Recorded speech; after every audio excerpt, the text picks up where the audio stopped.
Hello, everyone, and welcome to Inside the Newsroom. I'm Maddie Paul. Inside the Newsroom, we bring you the trending stories of the Kelloland area, and we bring in our newsroom staff members to sit right here at the digital desk so they can talk about their perspective or their passions as they were creating the trending stories that you see every day on our Kelloland newscasts and kelloland.com. To get started with one of our trending stories, when I bring in people for Inside the Newsroom and it's our staff members, it's usually a reporter, or it could be a meteorologist like Scott Munt or a producer. But one staff member I haven't brought in yet is a photojournalist. To start with today's trending story, a quick bit of context. So on Monday, 39-year-old Doris High Elk was pushed off of a retaining wall near the 8th Street Bridge. And unfortunately, yesterday she had died of her injuries in a hospital. And then 45-year-old Jabal Rotler was initially charged with aggravated assault. And then we learned from Sioux Falls Police on briefing Monday that those charges could expand depending on the conditions of the autopsy. And who put this story together and who went out and saw as this investigation was going on? It was Carly Phillips and then our photojournalist, Ashton. Now, when this came out, and I'll let Ashton explain for themselves how this happened, but we just got a call and we had to make sure that when we go out and go report that we're seeing what's going on and we need to figure out if this call is real when we get something like this in. And here's Ashton's experience as a photojournalist going out into an ongoing investigation. But when I got there, I couldn't see anything because I thought at first there was police on a bridge. So I was like, oh, well, this must have either just happened or it was just a training and whatever. And as I was driving down Phillips Avenue to head back to Kello, I saw a police car parked on right next to the 8th Street Bridge in the shade, so I could barely see it. And I was like, oh, I found them.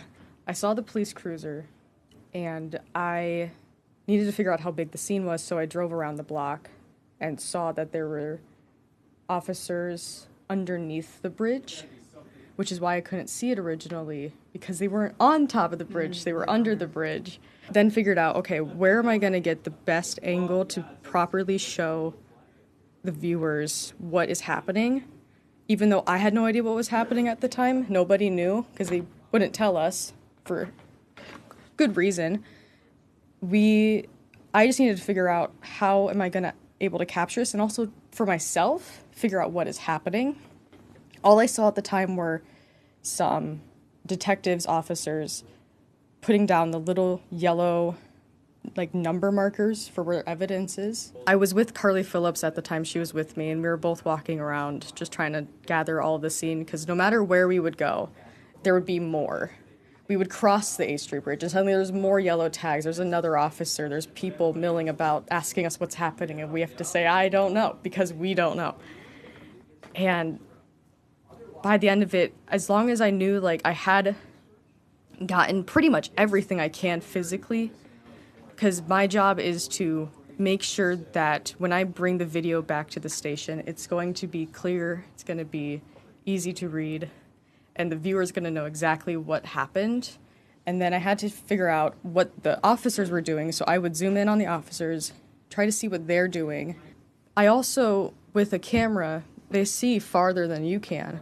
So a lot of the time when I'm filming a tag, I'm not filming it just for the viewer. I'm filming it because I'm trying to figure out what the heck they're tagging. I used to be a true crime girly, so I was totally trying to see the scene as it is and trying to figure out what's happened on my own. And the main thing I remember is just seeing all of the yellow tags underneath the bridge and around it. I knew I had enough when I felt like I was repeating the same shots over and over. And the officer we were there with told us that they were going to be there for a couple hours. That was the voice of our photojournalist, Ashton. And if you'd like to see a lot more clips of everything that they had captured while they were out there at the 8th Street Bridge, it is included on our story online. The headline is called 39-Year-Old Woman Dead in 8th Street Bridge Assault. And you can find that by going to KELOLAND.com. Just scan that QR code that you see on your screen right now. And stay with us for Inside the Newsroom, because one of our reporters, but two of them, had talked to a U.S. Senate Majority Leader, and he's from South Dakota, about the passing of one big, beautiful bill. Stay with us. We'll be right back.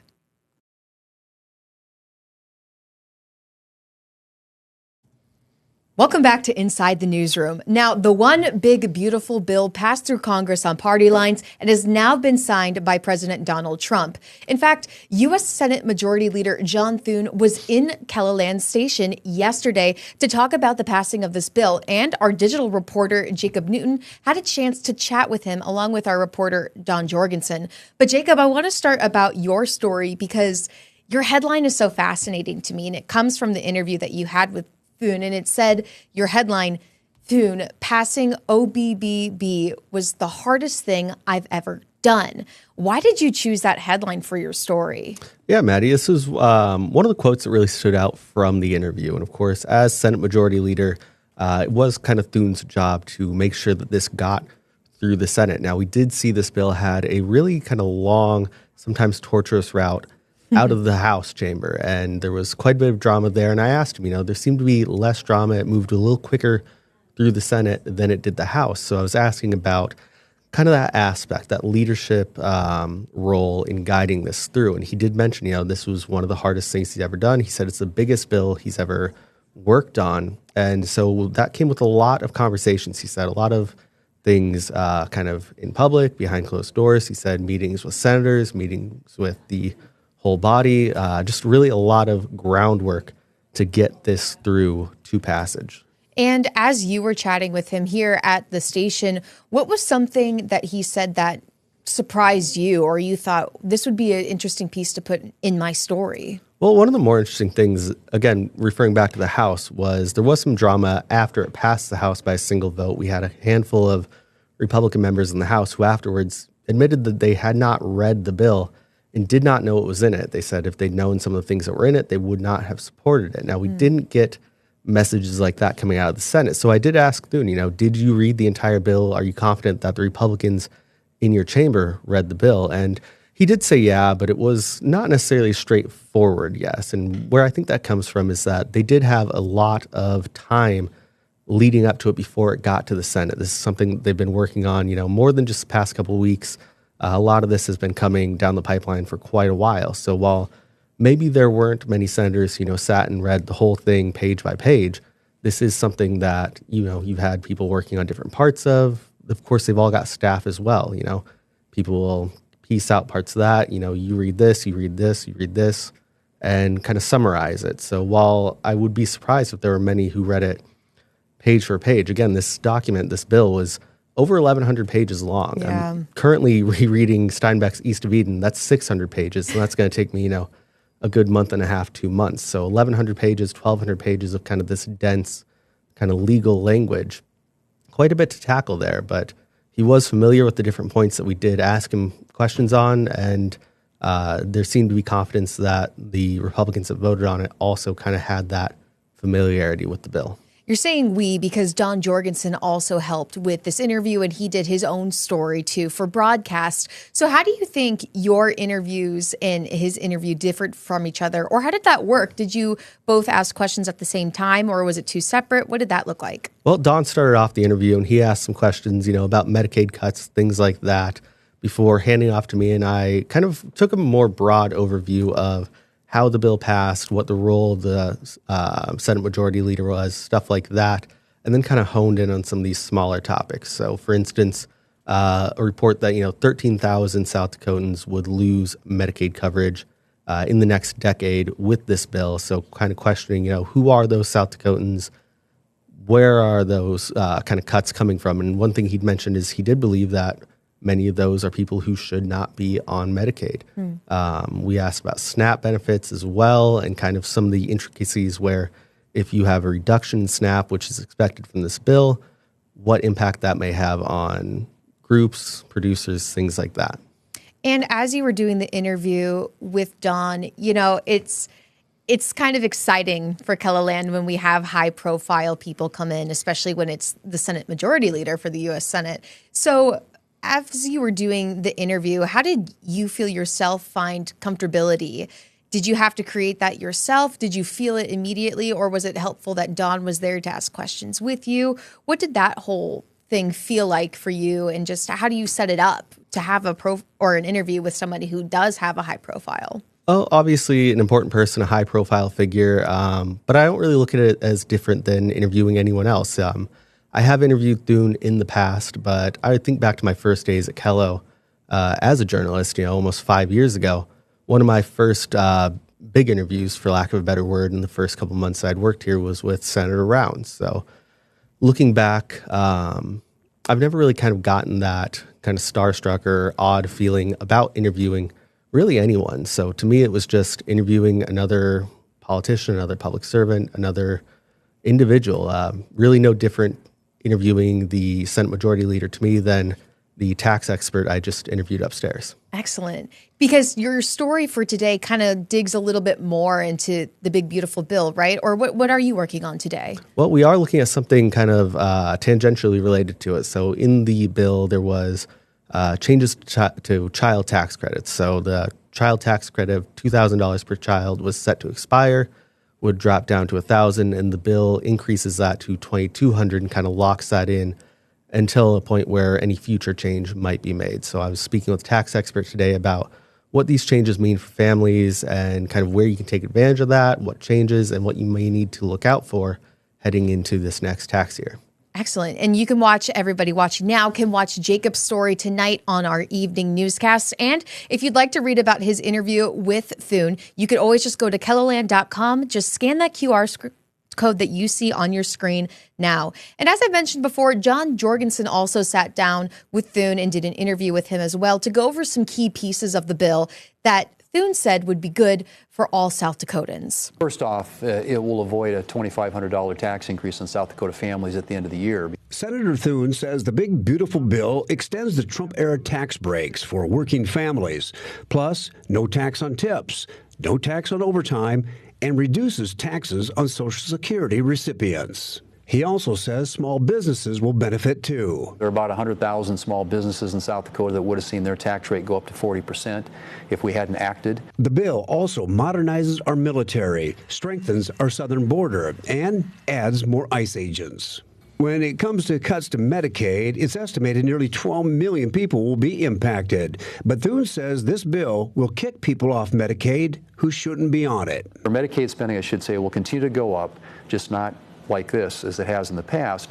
And in most cases, it will be because there will be have been people on the program who should have been on the program, illegal immigrants, people who are ineligible, and people who should be working. Thune says the same goes for cutting SNAP benefits. One of the changes that we're making in SNAP, like in Medicaid, is that if you're going to benefit from this program, there is some expectation that you would at least attempt to find a job or volunteer in your community or go back to school or do something that will enable you to be able to, at some point, hopefully be able to support yourself. Thune says the bill, which the Senate Finance Committee started working on last summer, is unprecedented. And honestly, as hard as it is, it's just overdue. That was Don Jorgensen reporting. And still to come on Inside the Newsroom, we're showing you why a father and son duo are telling Canton's history. That story with our reporter coming up next on Inside the Newsroom.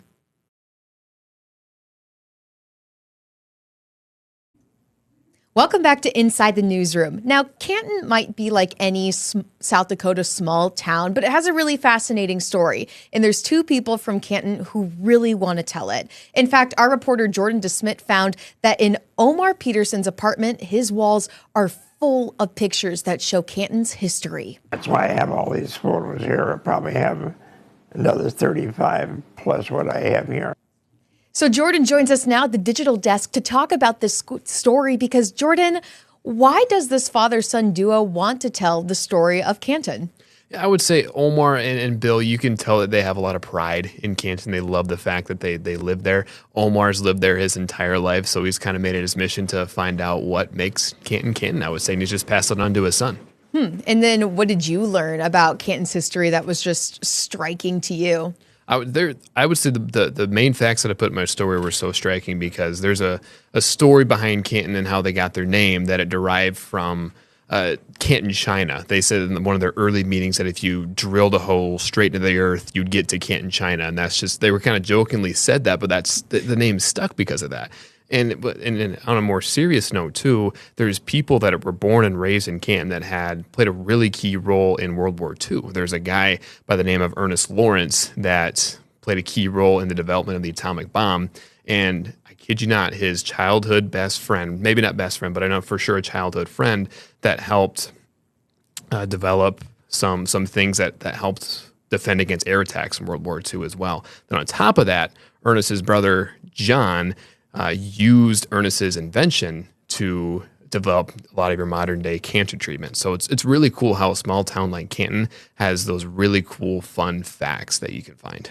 I feel like you've been doing so many Canton stories recently, so I love that this is sticking to your mind now. But, you know, doing a story about the entire history of a town in a time span that we have is pretty incredible. But this is actually an Eye on Kelloland story, and we're allowed to do more longer form stories through Eye on Kelloland. For our viewers watching right now, how would you describe the difference between an Eye on Kelloland story versus just a story we see every day on broadcast? In Eye on Kelloland, it takes a lot more legwork, I would say. It's longer form, it's a feature story, and it's a story that's typically a little more evergreen, meaning it's not as timely. You can kind of air it anytime. Like this Canton story, you could have aired it any day of the week. I could have aired it, 2 years from now, whatever may have you. But in Eye on Kelloland, it takes a lot more legwork, a lot more time writing, shooting, editing, especially in a story like this where I'm doing the history of Canton. I had to make a lot of different spots throughout town to get footage and things like that. So it took me a while to shoot, edit, and then, of course, write this story as well. It's a lot of busy work, as you're just saying. You had to go to a lot of locations. You're getting a lot of interviews. You're doing a lot of research in this story in particular about Canton's history. And, going through an entire town's history has to be quite impressive in a lot of detail. So how did you decide and figure out, okay, this is a piece of information that I want to put in this story, and this is something that I can take out? How was that structure like for you as you were learning and creating the story? I mean, and I think we've had other reporters on talking about this. It's like, well, what is the most striking to me? What is the most fascinating to me? What did I find most interesting? And I think if I find it interesting, I think our viewers are going to find it interesting as well. And so one thing I love about doing these stories, because I try to do one of these kind of history on Kellolands once every month, once every couple of months. And so when I can find just like a really interesting fact, just trivia questions, I think that's so cool and so fascinating. And that's the type of things I was trying to put in my story. When you've been on Inside the Newsroom, we've talked a lot about your stories that either had to do something with sports or something with flooding. And now it's interesting to hear that you really like this historic angles. And it's great because you found some history buffs to be in your story too. So how did you make a comfortable atmosphere to talk to Omar and his son as you were doing that interview? How did you make that comfortable for them or for yourself? And I would say what helped was that we were in Omar's apartment, so we were in his home. And I think he felt really comfortable in the place that he lived, right? And I just, at the end of the day, I just try to have a conversation, right? And that's essentially what it is when we interview. We have a conversation. And I think it also helped that we were talking about something that both of them are both Omar and his son Bill are really comfortable talking about and love talking about. So that made for a pretty easy interview, I would say. I want to see the whole interview now. Did you get some laughs out of them? A little bit. And I kid you not, between Omar and between Bill, I think it was about 50 minutes of interview footage. Wow. So they love talking about this. And of course, I'm going to let them talk. So it made that even harder to try to trim this down. I think the story ended up being just the footage itself being like 3 minutes, I think. So I had to trim down 50 minutes of interview footage to 3, which was crazy, which is hard, but we made it work. It is hard, but I found like when I personally have like long interviews like that, like yes, thinking about it as you have to edit it is kind of scary and daunting, but in the moment, time just like passes by for me, especially like as you were saying, having that conversational element in interviews. That's just like, that's important to me. So even though you have long interviews like that, is it easier when it is that like conversation based type interview, like something so comfortable like this? Right. And I didn't even realize it went that long as I did it too. Yeah. When I look back, I'm like, oh, that went forever. But it didn't feel like that because we were just having a conversation talking about Canton. Yeah, and like it must be easier with Eye on Keloland stories too, because again, I go back to always like we are allowed to do longer form stories with Eye on Keloland. So it's like, okay, we got a 50-minute interview. That might work actually in Eye on Keloland. And did you saw that work for your story? I would say so, yeah. I mean, and I would say 50's maybe a little longer than what I want because it's a lot more to weed through. But it did help the fact that I had more time to play with for those stories. So I wasn't panicking as much when I saw that. So. And as you were talking to Omar and Bill, what was something that they said about the history that you could just tell that they're in love with the history of this town? I mean, I would say just maybe not necessarily something they said, but just obviously you walk into that apartment and I'm like, whoa, there's a lot of pictures here. And you could tell it's just something that they both love to do. They both love to study and they have a love for Canton just by how they carry themselves and in how Omar decorated his apartment. Yeah. Jordan, is there anything else that you'd like to say about creating the story or meeting up with Omar and Bill or just anything at all? I would say I think it was interesting how I ended up getting in touch with Bill because you mentioned I did some flooding stuff. Yeah. When I was over in Canton doing the 1 year later flooding story, I was at the library, and the library actually keeps a lot of archives in their basement. And that's what kind of sparked the idea of like, okay, maybe Canton could be the next town I cover. And then the librarian was like, okay, the person you got to reach out to is Bill Peterson. And that's how I got in touch with Bill. And I think it's kind of funny how ideas can spark almost anywhere in any story that you go to. Wow. Jordan, excellent reporting. Great job on your story. And thank you for coming to the digital desk. And everyone watching right now, you could look at Jordan's story right now. It's on our website at keloland.com. And stay with us. We're going to wrap things